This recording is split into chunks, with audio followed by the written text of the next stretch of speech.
Kompas Petang kami lanjutkan saudara. Resah dengan program MBG yang dinilai bermasalah, sejumlah warga melakukan aksi tolak makan bergizi gratis di depan gerbang Irti Monas.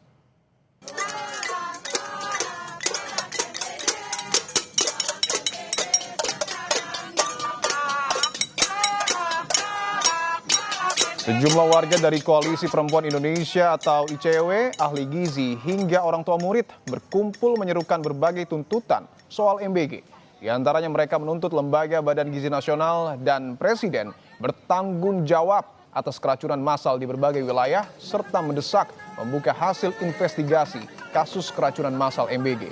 Selain itu, warga juga meminta Lembaga Pengawas Keuangan untuk mengaudit dan mengusut celah-celah korupsi dari program MBG.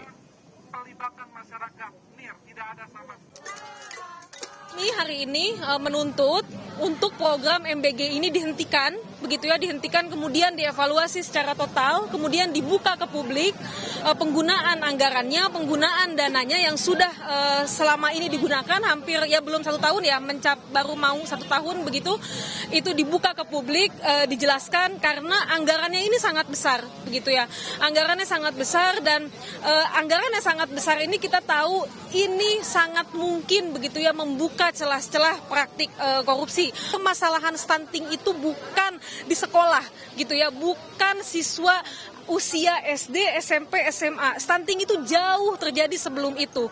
Stunting itu bagaimana seorang ibu yang hamil, yang mengandung, menyusui kekurangan gizi. Kenapa mereka kekurangan gizi?